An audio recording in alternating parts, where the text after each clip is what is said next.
የመተኛት ሻምፒዮን ውድድር ነው። እናም በዚህ ውድድር እንግዲህ በርካታ ሀገራት ያሰለጠኗቸውን እንዲሁም በመተኛት አቅም ያላቸው ኢና ሊላሂ ወኢና ኢለይሂ ራጂኡን እጅግ የሚያሳዝን ዜና ከጋዛ እየተሰማ ይገኛል። ለሁለት ዓመት ያክል እጅግ ያሳዝናል፣ እጅግም ልብ ይሰብራል። ኢትዮጵያ ውስጥ ምን እየተፈጠረ ይገኛል? ሁላችንም በየሃይማኖታችን ጸሎት ዱዓ የምና ብስሚላሂ ራህማን ራሂም ሰላሙ አለይኩም ወራህመቱላሂ ወበረካቱሁ። ጡፋን አልአቅሳ አንዴ ውርደት ላሳያችሁ። እንደዚህ አይነት ውርደት በዘራችሁ አይድረስ። አሰላሙ አለይኩም ወራህመቱላሂ ወበረካቱ። ሰላም ፍቅር በያላችሁበት በአለም ጥግ ድረስ ውድ የሙን ሚዲያ ተከታታዮች፣ በዚህ ቻናል አስተማሪና አነጋጋሪ የሆኑ ቪዲዮዎችን የሚለቅበት ቻናል ስለሆነ ሰብስክራይብ በማድረግ ቤተሰብ መሆን ትችላላችሁ። ቀጥታ ወደ ቪዲዮ ላይክ በማድረግ እንጀምረዋለን። ከላይ የምትመለከቱት የዓለም የመተኛት ሻምፒዮን ውድድር ነው። እናም በዚህ ውድድር እንግዲህ በርካታ ሀገራት ያሰለጠኗቸውን እንዲሁም በመተኛት አቅም ያላቸውን ተወዳዳሪዎች በውድድሩ ላይ ይልካሉ። እናም በዚህኛው ውድድር እንግዲህ የብራዚሉ ተወዳዳሪ ከ52 ሰዓት በላይ በመተኛት እንግዲህ የሪከርዱን ባለቤት ሆኗል። እንዲሁም የውድድሩም አሸናፊ መሆን ችሏል። እናም በዚህ ቪዲዮ ላይ እንቅልፋም የሆኑ ጓደኞቻችሁን ሜንሽን አድርጓችሁ ምናልባት ተወዳድረው ለሀገራችን ወርቅ ሊያስመጡ ይችላሉ። እንዴት ተመለከታችሁ ነው እንግዲህ ምንም ማለት መጨመሪያ ያስፈልገውም። ያው የእንቅልፍ ውድድርም እየተካሄደ ነው። ቅልፋም ጓደኛ ቤተሰብ ካላችሁ እንግዲህ ለሀገራችን ወርቅ ያመጣል ተብላችኋል። ሸራ አድርጉለት። ብስሚላሂ ራህማን ራሂም ሰላሙ አለይኩም ወራህመቱላሂ ወበረካቱሁ። ጡፋን አልአቅሳ የሚባለው ኦክቶበር 7 ላይ በ2023 የተጀመረው ጦርነት ነበር። ከዚያ ጊዜ ጀምሮ እስከ ኦክቶበር 8 ድረስ ጦርነት ላይ ነበሩ። ኦክቶበር 8 2025 ማለት ነው። ለሁለት ዓመት ከአንድ ቀን ኦልሞስት ከሁለት ቀን ገደማ ነው የሄደው ጦርነቱ። ከዚያ በኋላ ግን አሁን አቁመውታል ሙሉ በሙሉ እስከ ወዲያኛው አቁመናል የሚል ነገር ነው እስካሁን ድረስ ያለው። ወላኪን እነኚህ ሰዎች ያው የሰጡትን ቃል ሁሌ በመብላት የሚታወቁ ስለሆኑ አሁንም የምንተማመንባቸው አይነት አይደሉም። እስራኤሎች ሁሌ መሐላቸውን እንዳፈረሱ ስለሆነ ማለት ነው። እስቲ ጡፋን አልአቅሳ እስካሁን ድረስ ባለው እንዴት ነው የሚታየው እይታው? ከጦር ልሂቃን እይታ አኳያም ሲታይ እንዴት ነው የሚታየው? ማን ያሸነፈውስ? ብዙ ሰዎች አሁን ይህን ንግግር ከመስማታቸው ወዲያው አሸናፊውማ ታዋቂ አይደል እንዴ ብለው ይጨርሳሉ። ማን ያሸነፈው ብለህ ስትጠይቅ ወደ ቁጥር ነው የሚሄዱት ቶሎ። በጦርነት ጉዳይ ላይ ማንም ስለ ጦርነት ያጠናን ሰው መጠየቅ ትችላላችሁ። የጦርነት ጉዳይ ላይ አሸናፊ አካል የሚባለው ብዙ ቁጥር የገደለ አይደለም። አሸናፊ አካል የሚባለው የሆነን ዓላማ አስቀምጦ ገብቶ ያንን ዓላማ ያሳካ ማለት ነው። ወደ ጦርነት ስትገባ ዓላማ ይኖርሃል። ያንተ ዓላማ ምንድን ነው? ያን ዓላማ አሳክታል አላሳካህም የሚል ነገር ብቻ ነው የሚታየው። አንድ የቁጥር ነገር ትርፍ ነው። ምክንያቱም አሁን ለምሳሌ ስለ ቪየትናም ጉዳይ ካነሳን አሁን ቪየትናምና አሜሪካ የሆነ ጊዜ ላይ አሜሪካ እኮ ቪየትናምን ወራ ነበር አይደል? የዚያኔ አሜሪካ ብዙ ሰዎች ፊልም ላይ ሲመለከቱ አሜሪካ አሸንፋ ነበር። ምክንያቱም በጣም ብዙ ሰዎችን ስለገደለች ኦልሞስት ከ1 ሚሊዮን በላይ እኮ ነው የገደለችው። እንደሚነገረው ከሆነ ወደ 1.5 ሚሊዮን ገደማ ነው የገደለችው። 1.5 ማለት ያው 1,500,000 ሰዎች ገደማ ነው የገደለችው። ከሷ ደግሞ አለቁ የሚባለው ወደ 30,000 ወታደር ነው። ስለዚህ ጭራሽ አይገናኝም። ግን ተሸንፎ አገሪቷን ጥሎ እየሮጠ ፈርጥጦ የወጣው ማን ነበር? አሜሪካ ነበረች። አፍጋኒስታንም እንደዚያው ነው። አፍጋኒስታን ላይም ያለቀው ሰው ስፍር ቁጥር የለው።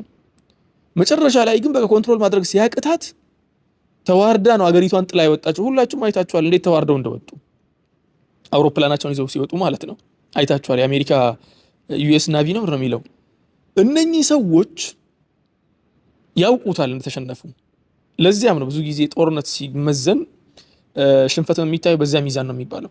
ኦኬ ዓላማቸው ምን ነበር? ምክንያቱም አሁን ጦርነት የሚለካው በዓላማ ነው ብለናል። ዓላማቸው ምን ነበር? ጡፋን አልአቅሳን ሲጀምሩ ጋዛዎችም ሲጀምሩ ዓላማቸው ምን ነበር? እነኚህም መጀመሪያ ላይ ታርጌት አድርገው የነበረው ነገር ምንድን ነው? ጡፋን አልአቅሳ ሲጀምር ከስር መሰረቱ ዝም ተብሎ ከመሬት የተነሳና ሰውን ለመበደል የተደረገ ነገር አልነበረም። አንደኛ ነገር መሬታቸው የተዘረፈባቸው፣ ንብረታቸው የተዘረፈባቸው ከተለያዩ የፈለስጢን ክፍሎች ተሰብስበው ወደ ጋዛ መጥተው ጋዛ ላይ ተሰብስበው ሲኖሩ የነበሩ ከተለያዩ የፈለስጢን ክፍሎች የተውጣጡ የተወረረችው ፈለስጢን ወይ ደግሞ አሁን ላይ አንዳንድ ሰዎች እስራኤል እያሉ የሚጠሯት ማለት ነው። ከዚያ ተውጣጣው የመጡ ወንድሞች ጋዛ ላይ ይኖሩ ነበርና መሬታቸውን ማስመለስ ግዴታቸው ነበር። ያንን መሬታቸውን ለማስመለስ እንኳን መሬታቸውን ሊያስመልሱ ቀርቶ ለ17 ዓመታት ያክል ተሰደው እንኳ ቤታቸውን ጥለው ወጥተው መጥተው የሚኖሩበት ቦታ ላይ ማዕቀብ ተጥሎባቸው ከማንም ጋር እንዳይገናኙ በልተው እንዳይጠግቡ ተደረጉ ማለት ነው። የሆነ ነገር የሆነ የልማት ስራ መስራት ሲፈልጉ መጥተው እያወደሙባቸው እንዳይኖሩ ሲያስጨንቋቸው ነገሮችን እያጣሩ እንትን እያሉ በስተመጨረሻ የደረሱበት ነገር ምንድነው? ቀስ በቀስ ፍልስጤም የሚባለውን ነገር ይሄንን ጉዳይ ራሱ መግደል ተግባባን። ጉዳዩን መግደል ሰዎችን መግደል ብቻ አይደለም ጉዳዩን መግደል በቃ ሰው እንዲረሳው ማድረግ የሚል ነገር ተጀምሮ ሲኬድ ነበር። ቀስ በቀስ አረብ ሀገራትም ነገሮችን እየተቀበሉ መጡ። ትናንትና እስራኤልን ሲዋጉ የነበሩት እየተቀበሉ መጡ። እስራኤል የሚባለውን ወራሪ ኃይል እየተቀበሉ መጡ። ያን ነገር እየተቀበሉ ሲመጡ በቃ ጋዛዎች አንድ ነገር ማድረግ አለባቸው። ወይ አልቀው ማለቅ የሆነ ማህበረሰብ ነበር እዚህ ጋር ሲዋጋ የነበረ ከዚያ በኋላ ጂኖሳይድ ተፈጽሞበት ያለቀ ተብሎ ለታሪክ አልቀው ታሪካቸውን አስመዝግበው መሄድ ማለት ነው። አላህ ዘንድም ማዕዚረተን ኢላ ረቢኩም ነው خلاص አላህ ዘንድም ሲሄዱ ተጠያቂ የሆኑበትም ያለባቸውን ግዴታ ተወጥተዋልና አቅሳን ለመጠበቅ። ሁለተኛው ያለው ነጥብ ደግሞ ምንድነው? ወይ ደግሞ የግድ መኖራቸውን ማህበረሰቡን ዓለምን ማስታወስ አለባቸው። ተረስቷል እኮ ሲጀመር ፍልስጤም የሚባል ነገር ተረስቶ ነበር እኮ። ምክንያቱም ዌስት ባንክ የሚባለው እንደፈለጉ እየደበደቡ እየዘረፉ እንትን እያደረጉ ኤክስፓንሽኑን እየፈጸሙ ነው ያሉት በዚያ በኩል። ማንም አይናገርም ስለ ፍልስጤም። ፍልስጤም የሚባለው ነገር ሲጀመር በናሬሽን ደረጃ ተበልቶ ነበር። በእንትን ደረጃ በዜናው ላይ ብትመለከቱ እነሱ ናቸው በዳይ የሚባሉት። የራሱ ምድር አጥቶ ራሱ ተዘርፎ ራሱ ተገሎ ራሱ ታስሮ ተበድሎ ራሱ ተመልሶ ወንጀለኛ ይሆናል በዓለም ደረጃ ማለት ነው። ከዚያ በኋላ 2022 ላይ ያህያ የጋዛ ውስጥ የነበረው ጦር መሪ የነበረው አንድ ንግግር አደረገ። ያ ንግግር ላይ ምን አለ? ወደፊት እርምጃ ይኖረናል አለ። ጡፋን ለቅሳ ማለቱ ነው። ያ እርምጃ ደግሞ አለ ያ እርምጃችን ደግሞ ምን ይሆናል ነው ያለው? ሁለት ዓላማ ይኖረዋል። የመጀመሪያው ዓላማ መጀመሪያ የኦስሎ ስምምነት የሚባለው ሲፈራረም ብዙ ሰዎች አያውቁም የኦስሎ ስምምነትን። የኦስሎ ስምምነት ላይ ራሷን የቻለችና ሉዓላዊት የሆነች ፍልስጤም ሀገርና ራሷን የቻለችና ሉዓላዊት የሆነች እስራኤል ሀገር በሚል ነበር የተፈራረሙት። እነማ እነ ያሲር አረፋት እነ ማህሙድ አባስም ያው ይዛኔ ኢቭን ከተፈራረሙት መካከል አንዱ ማህሙድ አባስ ነበር። ግን መሪ የነበሩት በዚያ ጊዜ ያሲር አረፋት ነበር። ያን ነገር ተፈራረሙና ጨረሱ። ያ ነገር ተፈጻሚ ሆነ አልሆነም። ፍልስጤም የምትባል ሀገር አሁን ላይ የለችም። ማንም ሪኮግኒሽን ያስጣት በጣም ጥቂት ሀገር ናት እውቅና የሰጧት። ስለዚህ አሁን እሱ ምን አለ? የዚያኔ ኦስሎ ላይ ቃል የተገባውን ነገር የዓለም ህግ የተባለውና ቃል የተገባውን ነገር ማስፈጸም አለ። ማለትም የፍልስጤምን እውቅና ዓለም እንዲሰጣት ማድረግ የዚህ ጦርነት ዓላማ። አሊያም ደግሞ አለ የመጀመሪያው ይሄ ነው። ይሄኛው አንደኛ ነው። ሁለተኛ ደግሞ ሌላ ወይም እያለ እኮ ነው ኦር በሚል ማለት ነው። ማለትም ከሁለቱ አንዱን ካሳካ አሳክቷል ነው የሚባለው። ሁለተኛው ይሄንን በዳይ የሆነ አረመኔያዊ የሆነ ይሄ የናዚ ቅሪት የወራሪውን ኃይል ማጋለጥ ነው ያለው። ዓለም በደንብ አድርጎ እነሱን እንዲያውቃቸው አዋርደን እነሱን አጋልጠን የነሱን ማንነት ዓለም እንዲረዳ ማድረግ ነው። ምክንያቱም ዓለም በአጠቃላይ እነሱን በጣም ኪዩት አድርጎ ነበር የሚያስበው። በጣም መልካም፣ እነሱ ጥሩ፣ በቴክኖሎጂ የረቀቁ ብልጦች አድርጎ ነበር የሚያስበው። ጦርነቱ ተጀመረ። በማይታሰብ ሁኔታ ጀርመን በነገራችን ላይ እስከ ቅርብ ጊዜ ድረስ እስከ ወራት ጊዜ ከወራት በፊት የምታስታውሱ ከሆነ ብዙ ጀርመኖች እንትን አለባቸው ዑቅደተ ናዚያ የሚባል ነገር አለ። የዚያኔ ናዚያ የተደረገ ነገር ይሰማቸዋል፣ ፊል ያደርጋሉና ያን ነገር ለማካካስ በሚል እስራኤሎችን በጣም ይደግፉ ነበር። ትናንትና ጀርመን ላይ በርሊን ላይ ምን ያህል ሰላማዊ ሰልፍ እንደወጣ አይታችኋል እናንተ ነው አይደለም? ዓለማችን ላይ ያለው ሰላማዊ ሰልፍ ለማን ነው እየተወጣ ያለው? ማን ነው አሁን አረመኔ መሆኑ በግልጽ የታወቀው? እስራኤል አረመኔ መሆኗ በግልጽ 100% ዓለም በአጠቃላይ ተስማምቶበታል። አሁን ዓለም ውስጥ እስራኤልን የሚደግፉ አሉ። አሁን ለምንድነው የሚደግፉት? ብዙ ጥቅሞች ስላሏቸው ነው እንጂ አረመኔነቷን ማንም አይክድም። ኢቭን ነዋሪዎቿ እንኳን ሳይቀሩ ትናንትና ሞሳድ ላይ ሲሰሩ የነበሩ ሰዎች እኮ ዛሬ ላይ ወጥተው እየተፈጸመ ያለ ነገር ጂኖሳይድ ነው ብለው እየተናገሩ እኮ ነው።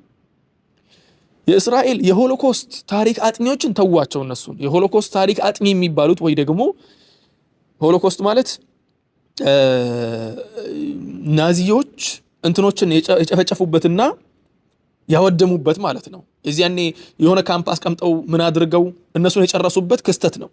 የሆሎኮስት ታሪክ አጥኚዎች ስፍር ቁጥር የሌላቸው ወጥተው እየተካሄደ ያለው የዘር ጭፍጨፋ ነው፣ ጂኖሳይድ ነው ብለው እየተናገሩ ነው ያሉት። ስፍር ቁጥር የላቸው።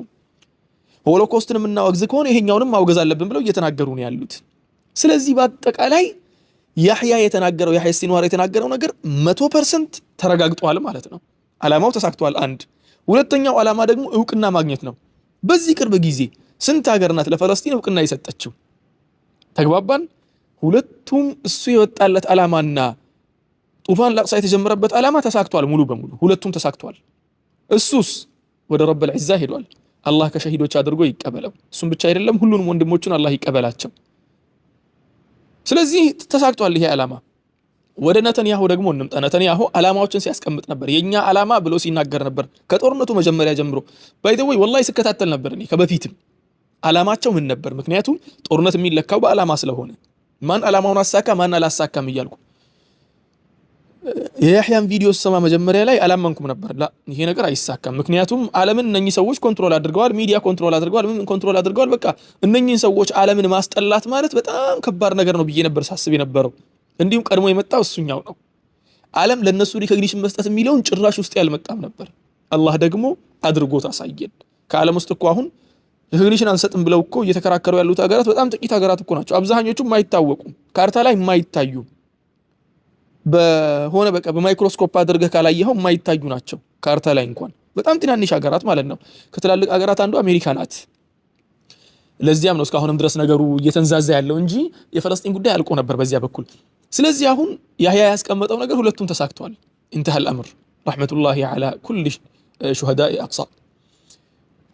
በሁለተኛ ሳይድ ደግሞ ወደ ነተንያሁ መጣለን። ነተንያሁ ያስቀመጠው ዓላማ ምን ነበር? የመጀመሪያው ዓላማ ሙሉ በሙሉ የሐማስ አመራሮችን ማጥፋት ነበር ያለው። አጥፍቷል አላጠፋም። እንኳን ሊያጠፋቸው ቀርቶ ትላልቆችን ገድሏል። ነዓም ትላልቆችን ገድሏል ማለት ደግሞ አጥፍቷል ማለት አይደለም። ይሄንም መገንዘብ አለብን። ምክንያቱም እሱ ገድያለሁ ብሎ ሲፎክርበት የነበረው አንዱ አሁን ለምሳሌ የኻን ዩኒስ መሪ የነበረው ኻን ዩኒስ የምትባል አካባቢ ያለችና የዛ መሪ የነበረው ሁለቴ ነው ተገድሏል ተብሎ የተነገረው። አንዴ ተገድሏል ተብሎ ተነገረ፣ ሁለተኛ ተገድሏል ተብሎ ተነገረ። ድንገት ባለፈው የእንትኖችን ምርኮኞችን አውጥተው ሲሉ ወጥቶ ሰው ሁሉ ደነገጠ። ምክንያቱም በሚዲያ ደረጃ ተወርቶ ነበር በቃ ተገድሏል ተብሎ። የእስራኤል ሚዲያዎች በጣም ሲያወሩት ነበር። ሰውየው በጣም ጀግናም ስለነበር ማለት ነው። እንደነሱ ያሉት ናቸው አሁን ወደ አመራር ብቅ እያሉ ያሉት ማለት ነው። ስለዚህ አመራሩን አጥፍቷል አላጠፋም። ውጭ ያሉትን አመራርም መጀመሪያ መስመር ላይ ያሉትን ሲጥላቸው ሁለተኛ መስመር ላይ ያሉት ሙሉ በሙሉ መተዋል አሁን ወደ መጀመሪያ መስመር። እሱ የመሰለው ልክ እንደ ሒዝቡላህን እኮ የመጀመሪያው መስመር፣ ሁለተኛው መስመር፣ ሶስተኛው መስመር ባንዴ እኮ ነው ያወደመው። ሶስቱ ከወደመ ደግሞ ከዚያ በኋላ ተመልሶ ራሱን እንትን ማድረግም በጣም ከብዶታል ሒዝቡላህ። እንደዚያ መስሎት ነበር። እንኳን ሶስተኛ መስመር ጋር ሊደርስ ሁለተኛ ደረጃ አመራሮችንም ሊያጠፋ አልቻለም። ውጭ ያሉትን እንኳን ውስጥ ያሉትን ማለት ነው። ስለዚህ ያልተሳካለትም አንደኛ ነው። ሁለተኛ ዓላማው ሐማስ የሚባል ነገር በአጠቃላይ ሙሉ በሙሉ ማውደም ነው ያለው፣ ማጥፋት። እንኳን ሊያጠፋ ቀርቶ ጦርነቱን እናቁም ብለው ውይይት ላይ በነበሩበት ሰዓት 2 ሜርካቫ ታንኮችን አንድደው ነበር። አይገርማችሁ? 2 ዓመት ሙሉ ሲዋጉ ከርመው 2 ዓመት ሙሉ በቃ አጥፍተናል ብለው እነሱ እያሰቡ ባሉበት ሰዓት ላይ ይሄን ያደረጉ። በቅርቡ ከ3 ነው 2 ወር በፊት የእስራኤል ጦርን እኮ ማርከው ነበር አይደል? አስባችሁታል? እየጠፉ ነው እየተባሉ ያሉ ሰዎች ያንተን ጦር ያን ሁላ ስንት ሚሊዮን ዶላር የፈሰሰበትን ንብረት እያወደሙ ያንተን ጦር በእጅ ደርሰው ሲማርኩት የነሱ መሳሪያ በአጠቃላይ ማርከው በቪዲዮ ሲለቁ ገለዋቸው ሙታቸውን ሲማርኩ አስቡት። ስለዚህ አሁን ያለው ምንድነው? ያለው ሁለተኛው ዓላማ እንኳን ሊሳካ ማለት ነው። አሁን ትናንትና የሐማስ ጦር አይታቸዋል ወጥቶ ሲፎክር ማለት ነው። ቢፎክሩም ሐቃቸው ነው። ፉከራ ብቻ አይደለም፣ በተግባር ስላሳዩ ወጥተው ሲያሳዩ ነበር። ስትመለከት እንኳን ሊጠፋ ቀርቶ በነገራችን ላይ ጦርነቱ ሲጀመር ኤስቲሜሽን የነበረው የሐማስ ጦር 40 ሺህ ነው ተብሎ ነበር የተጀመረው። ጦርነቱ ሲጀመር 40 ሺህ ነበሩ። አሁን ስንት እንደሆኑ ታውቃላችሁ? በ50 ሺህ ነው የሚገመቱት አሁን። ለምን ሲባል ውጭ ላይ የነበረውም እየተቀላቀለ 50 ሺህ ገደማ ሆነዋል ነው የሚባለው አሁን። እና ትናንትና 40 ሺህ ሆኖ ጀምረህ ያልጨረስከውን ሰው ዛሬ 50 ሺህ ሆኖ እንዴት አድርገህ ነው የምትጨርሰው? የማይታሰብ ለነታንያሁም የገባው ይሄ ነበር። በቃ እነኚህ ሰዎች የሚያልቁ አይደሉም። ምክንያቱም ሐሳብ ነው። በቃ ትግል እኮ ነው። ታጋይ ልትገል ትችላለህ። ትግልን ግን ሐቀኛ ትግል እስከሆነ ድረስ መግደል አትችልም፣ ከባድ ስለሆነ ማለት ነው። ሶስተኛው ዓላማቸው የነበረው የገዛን ሰዎችን ማፈናቀል ነበር፣ ሙሉ በሙሉ ከገዛ እንዲወጡ ማድረግ። የገዛ ህዝብ ደግሞ ቀልደኛ ህዝብ ነው፣ ወላሂ ፌዘኛ ህዝብ ነው። በጣም የሚገርሙ ፌዘኞች ናቸው። እንዴት በሉኝ፣ ሰዎቹ እንዲህ በቃ ከልባቸው እየተዋጓቸው እንትን እያደረጓቸው እነሱ ይቀልዳሉ፣ በቃ በጣም ያፌዛሉ።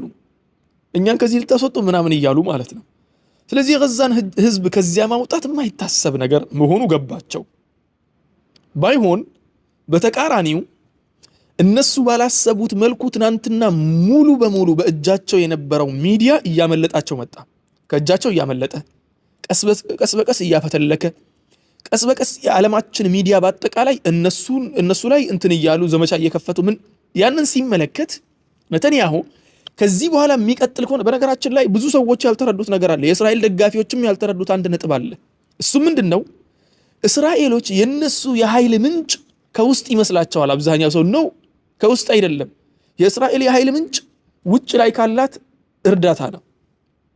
አሜሪካ ብቻ እንደ ሀገር እኮ እሷን የምትረዳው 3.5 ቢሊዮን ዶላር እኮ ነው በየአመቱ እሷን የምትረዳው በየአመቱ። ጦርነት ሲከፈት ደግሞ ያለ መታከት ነው የምታግዘው። ሙሉ በሙሉ እንትን ከፍተው ነው በቃ መጋዘናቸውን ከፍተው መሳሪያቸው እንዳለ ያግዙላቸዋል ጦርነት ሲጀመር ማለት ነው። ስለዚህ አሁን አሜሪካ ሳትቀር ጄንዚ የሚባለው አዲሱ ትውልድ የ2000ዎቹ ትውልድ ነቅቷል። በቃ አሁን خلاص አሜሪካ ውስጥ ያሉት ትውልድም ነቅቷል። አሁን ኢቭን ሌላው ቀርቶ እኮ ማጋው ሲሰራ የነበረው እንትና ክርክ ነው ማን ነው የሚባለው ባለፈው የተገደለው ቻርሊ ክርክ እሱ እኮ ሐሳቡን መቀየር በጀመረበት ሰዓት እኮ የተገደለው። እንዲሁም የገደሉት እነሱ ናቸው ተብሎ የሚጠረጠረው ለዚያ ነው። አንደኛው ሐሳቡን ልክ መቀየር ሲጀምር እስራኤሎች ትክክል አይደሉም እየሄዱበት ያለው አካሄድ የሚለው ነገር እየገባው ሲመጣ አንዳንድ እንትኖች ላይ ኢንተርቪው ላይ እነሱ ማፋጠጥ ሲጀምር ሳይቀድመን እንቅደም በሚል ቀደሙት ነው የሚባለው። ምን ልላችሁ ፈልጌ ነው የነሱ ትናንትና ሲደግፋቸው የነበሩ ትላልቅ ጋዜጠኞች ሳይቀሩ ተቃራኒ ሆነው ሲናገሩ አዩ። ከዚያ በኋላ ለነታንያሁ የሚገባው ምንድነው? ይሄን ጦርነት እንዲህ መቀጠል ከሆነ ሰዎችን መጨፍጨፌን መቀጠል ከሆነ የኔ እርዳታ በአጠቃላይ መጣው ከውጭ ነው። ይህቺ ትንሽ የቀረችኝን ሰዎች የሚሰጡኝን አሁን አዘኔታ ሊሆን ይችላል፣ እርዳታ ሊሆን ይችላል፣ ይሄን ነገር በአጠቃላይ እንትን ማድረግ አልችልም የሚል ነገር ሲሰማው ነው ትራምፕም ይሄን ነገር ሲመለከት ወደ ውድመታቸው እየሄደ መሆኑ ሲገባው ማቆም አለብን በሚል የተረጋጉት እንጂ አብዛኛው ሰው የሆነ ትራምፕ በቃ መልካም ነገር ያደረገ አድርገው የሚያስባሉላ የእስራኤል መጥፋት እየታያቸው ሲመጣ ነው። ምክንያቱም እስራኤል የምትኖረው ከውጭ ነው ብያቸዋለሁ፣ በውጭ እርዳታ ብቻ የምትንቀሳቀሰው ያ ነገር ነው ያለው። ደግሞ ሌላ ተጨማሪው ነገር ምንድነው? ተጨማሪው ነገር እነሱ ራሳቸው የነሱ የጦር አመራሮች ሁላ ሳይቀሩ ትናንትና ከነሱ ጋር ጦርነት ውስጥ ሆነው ሲዋጉ የነበሩ ሰዎች ሁላ ሳይቀሩ ወጥተው እነሱን እያወገዙ ነው ያሉት። ይህ ነገር የሚቀጥል ከሆነ ደግሞ ዓለምን በአጠቃላይ ወደ እነሱ ያዞራል። ያ ነገር የሚገባችሁ ደግሞ ህዝብ በነገራችን ላይ ብዙ ጊዜ ህዝብ ይናቃል። ከተናቀ በኋላ ደግሞ ራሱን አንዳንዴ የሚያስመሰክርበት አጋጣሚዎች ይኖራሉ። ለምሳሌ ያክል የኒውዮርክ ማህበረሰብ በጣም ይናቅ ነበር። ኒውዮርክን ለመያዝ አይፓክን መያዝ ብቻ በቂ ነው ተብሎ ነበር የሚታዝ። ምክንያቱም በዓለማችን ደረጃ ከእስራኤል ቀጥሎ የአይሁዶች ስብስብ ቁጥር 2 የሚባለው እነሱ ጋር ነው፣ ኒውዮርክ ውስጥ ነው የሚኖረው። ኒውዮርክ ላይ እንትን ለመሆን አንተ ከንቲባ ለመሆን አይታሰብም ከእስራኤሎች ጋር ግጭት ካለብህ። ማምዳኒ የሚባለው እንትን ደግሞ ተወዳዳሪ አይደለም ከእስራኤሎች ጋር። የእስራኤሎች ጠቅላይ ሚኒስተር የሚባለውም ማን ነው? ይሄ ነታንያሁ ቢመጣ አስራዋለሁ የሚል ሰው ነበር። ምርጫ ላይ አሸንፎ ነበር አላሸነፈም? አሸንፎ ነበር። የመጀመሪያውን ዙር በደንብ አድርጎ እንዳሸነፈ አስታውሳለሁ። ያ ነገር ራስ ምታት ነው የሆነባቸው። ምክንያቱም አይፓክ በዓለም ደረጃ በአሜሪካ ደረጃ ኃይል አላት ተብሎ የሚታሰብበት ቦታ ላይ የአይሁዶች ቁጥር በጣም ከፍተኛ ነው ተብሎ የሚታሰብበት በ10 ምናምን ወደ 7 ሚሊዮን ገደማ ናቸው ተብሎ የሚታሰብበት መንደር ላይ የሚሸነፉ ከሆነ ህዝቡ እየነቃ መሆኑ ገባቸው። ያን ነገር ለማስተካከል ያላቸው አማራጭ ደግሞ በተቻላቸው አቅም ቶሎ ብለው ይሄንን ጦርነት አቁመው፣ ምክንያቱም ማጥፋት እየቻሉ አይደለም፣ ጦርነቱን አቁመው ሌላ ነገር መግባት። ደግሞ ሌላው ደግሞ ሰሞኑን እናንተ ያልሰማችሁት ነገር አለ ብዬ አስባለሁ። ፍሎቲላ የሚባለው እንትን አብዛኛው ሰው የፍሎቲላ ጉዳይ አልገባው። ፍሎቲላ ምናምን ብለው መርከብ ሲሄድ አልነበረም እርዳታ መርከብ።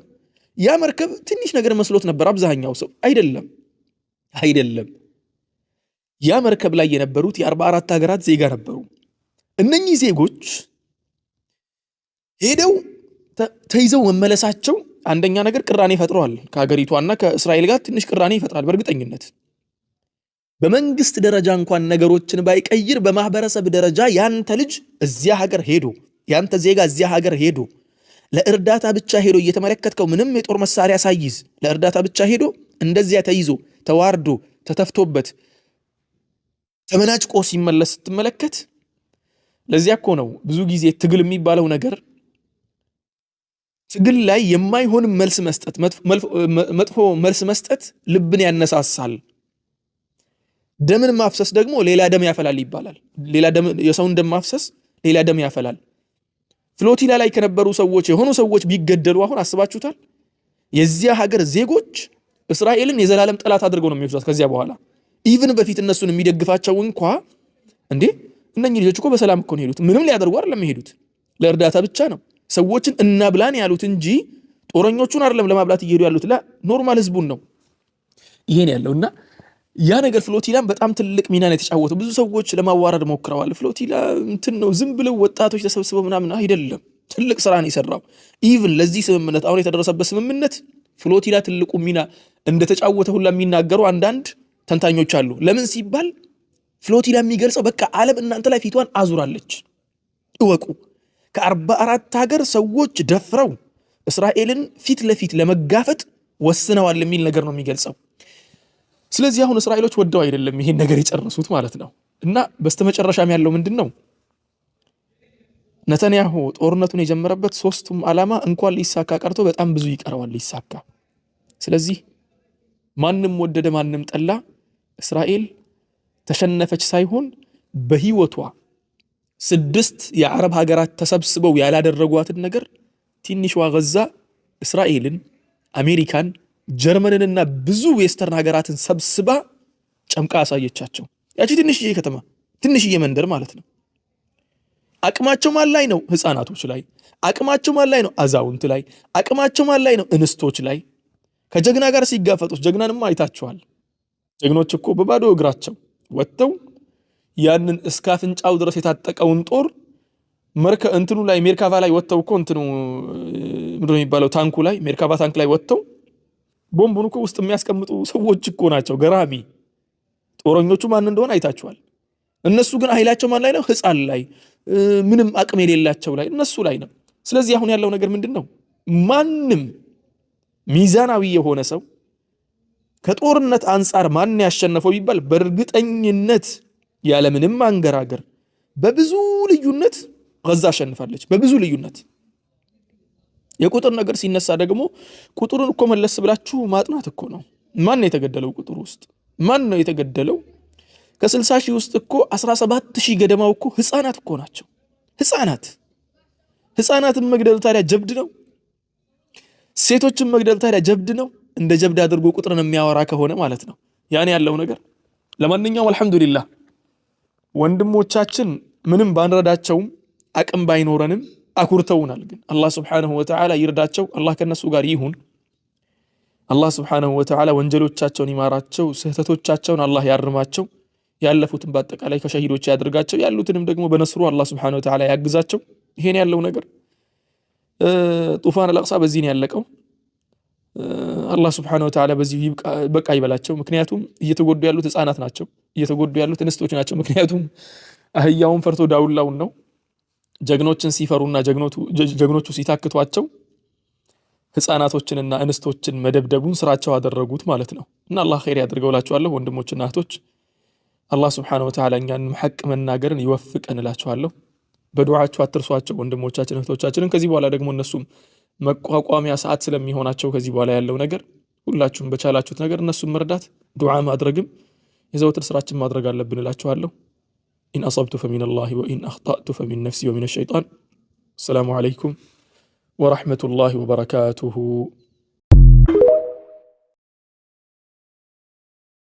ኡስታዝ ሙዓዝ እንግዲህ ያቀረበልን ያኔ በእስራኤልና በጋዛ ጦርነት ላይ ማን ነው አሸናፊ የሚለውን በንጽር በሰፋ ባለ መልኩ ገለጻ አድርጎልናል። ይህም እንደገና ደግሞ እውነት ነው ሐቂቃ ነው እንደ ኡስታዝ ሙዓዝ እንዳለው ደግሞ አሸናፊዋ ማናት ከተባለ ያው ፍልስጤሞች ናቸው አሸናፊዎቹ።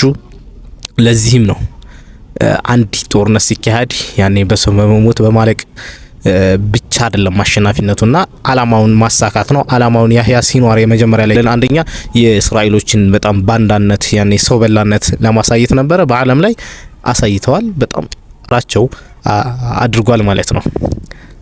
የባለፈውን እንኳን መመልከት እንችላለን። ሌላው ቀርቶ አይደለም ያኔ 40 ምናምን ከ40 በላይ መርከቦች ያኔ ስሙድ ፍሎቲን የሚባለው መርከብ ወደ ጋዛ ሲሄድ እንኳን ምንም አይነት ወደዛ እንዳይገባ ባደረጉበት ምንም አይነት የጦር ቁሳቁስ ሳይይዙ በገመና የእርዳታ ቁሳቁስ ይዘው በገቡበትና በተነሱበት ላይ እንኳን ያኔ የዛኔ 40 ምናምን ሀገር አግተው ሲመልሱ ያ እንኳን በቂያችን ነው ማለት ነው። ያኔ የጋዛ የእስራኤሎች በጣም መጥፎነታቸውን የሚያሳይና ለዓለሞች የማጋለጥ ተግባራቸው 100% ተሳክቷል። ሁለተኛው እንደገና ደግሞ ዋነኛው ነገር ደግሞ ያኔ ጋዛ ያኔ ፍልስጤም ሀገርነት እውቅና እንድታገኝ ነው ከአብዛኞቹ ሀገራቶች አግኝታለች። ከትልልቅ ከሚባሉት ሀገራቶች እንደነ ካናዳ ሳይቀሩ አውሮፓዎች በጣም ብዙዎቹ ፍልስጤም ሀገርነት እውቅና ሰጥተዋል። አልহামዱሊላህ ወደፊትም ደግሞ ሀገር ሆና እንደምትቀጥል አቅሷ ኢንሻአላህ የሙስሊሞች እንደምትሆን ፍልስጤም የሙስሊሞች እንደምትሆን ወደፊት ኢንሻአላህ ባላ ፈቃድ እንጠብቃለን ማለት ነው። ለዚህም ነው እስራኤል እንደገና ደግሞ አላማዋን አሳክታለች ወይ በሚለው ደረጃ ደግሞ አላሳካችም። ለዚህም ነው ያኔ ውስጣቸው ብጥብጥ እየተነሳ ያለው ያኔ የእስራኤል መንግስት ይበተናል እስከሚባል ደረጃ ድረስ። ለዚህም ደግሞ አንድ መረጃ ሰምተን እንመለስ። አንዴ ውርደት ላሳያችሁ። እንደዚህ አይነት ውርደት በዘራችሁ አይድረስ የተባለው እንግዲህ የሰው ጋር ደርሷል። ያሲር አቡ ሸባብ ይባላል። እስራኤል አይንህን ላየው አልፈልግም ብለዋለች ይህንን ሰው ማለት ነው። ይህንና ወደ 200 የሚጠጉ የእሱን ጀለሶች ማለት ነው። ይህ ሰው ፍልስጤማዊ ነው። ያሲር አቡ ሸባብ ይባላል። ይህና ወደ 200 የሚጠጉ የእሱ ጀለሶች እንግዲህ ለፍልስጤማውያን ሲደርስ የነበረ ለወገኖቹ ለገዛ ወገኖቹ ሲደርስ የነበረን እህል በመዝረፍ እንዲሁም ደግሞ እነሱን በመግደልና ከእስራኤል ጋር እንግዲህ በአንዳነት ስራ ሲሰራ የከረመ ሰው ነው። ታዲያ ይህ ሰው አሁን እስራኤልና ሐማስ ከስምምነት መድረሳቸውን ተከትሎ እንግዲህ የሚሄድበት የሚገባበት ጠፋውና በዚህ መሀል እንግዲህ እስራኤልን ድረሽልኝ ሲል እስራኤል ደግሞ እንደ አንተ አይነቱን ሰው ላይ አልፈልግም ብለዋለች። ታዲያ በዚህም ተደናግጧል።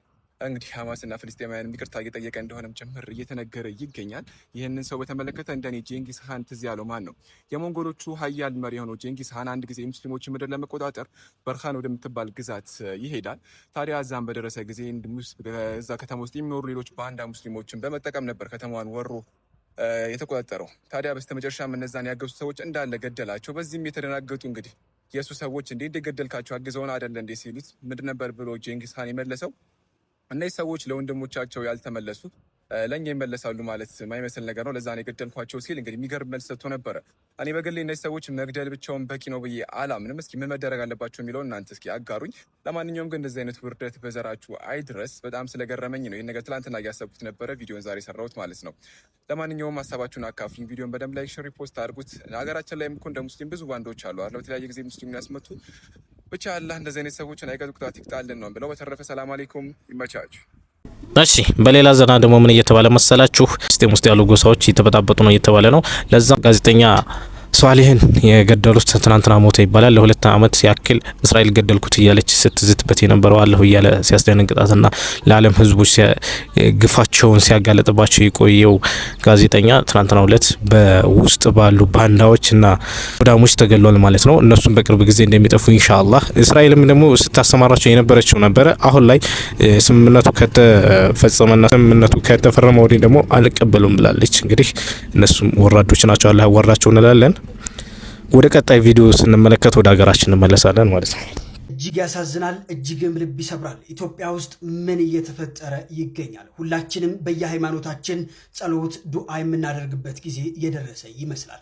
በ48 ሰዓታት ውስጥ ብቻ ትላልቅ ጉዳቶች በኢትዮጵያ ምድር በተፈጥሮና እንዲሁም ደግሞ በሰው ሰራሽ አደጋዎች አጋጥመዋል። በመኪና አደጋ በጨፋሮ ቤት ከ10 በላይ ወገኖቻችን በአሰቃቂ ሁኔታ ለህልፈት ሲዳረጉ፣ በአፋር ደግሞ በመሬት መንቀጥቀጥ ከ43000 በላይ ዜጎቻችን ጨርቄን ማቄን ሳይሉ ቤታቸውን ጥለው ለስደት ተዳርገዋል። እንዲሁም ደግሞ ክቡር የሰው ህይወትም አልፏል። አሁን ኢትዮጵያ ውስጥ በየዕለቱ የአደጋ ዜናዎች መስማት እየተለመደ የመጣ ይመስላል። በሀገር ውስጥ በሚደረጉ ግጭቶች በየቀኑ ለፍሬ በቃሉ የተባሉ ወጣት እህት ወንድሞቻችን በጭካኔ ይቀራሉ። እናት ጋራጋራውን ስትመለከት ጀንበር ትጠልቃለች። ጨለማው መርዶ ይዞ ይመጣል። ፈጣሪ ለሀገራችን ሰላሙን ይላክል። እንደተመለከታችሁ ነው እንግዲህ ይሄ በ48 ሰዓት ውስጥ የተከሰተ ችግር ነው። እንግዲህ አላህ ከመጥፎ ነገር አላህ ይጠብቀን ሁላችንንም። አላህ ችግሩንም ሞቱንም መከራውንም አላህ በቃ ይበለው። በጣም ከባድ ነው። መሬት መንቀጥቀጡ በስቷል። በአመት እንኳን ስንት ጊዜ ይሰማን። ሞትማ በየቀኑ በዚህ እንደዛ አለቀ በዚህ እንደዛ አለቀ የሚለው ነገር በጣም በስቷልና ወደ አላህ ልንተውበት ይገባል። ወደ አላህ ልንመለስ ይገባል። የራሳችን ወንጀል ነው ይሄ ነገር የሚያደርገንና አላህ በቃ ይበለው እንላለን። በጣም አሳዛኝ ነው። በጣም አሳዛኝ ተግባር ነው። እንግዲህ አላህ በቃ ይበለው እንላለን።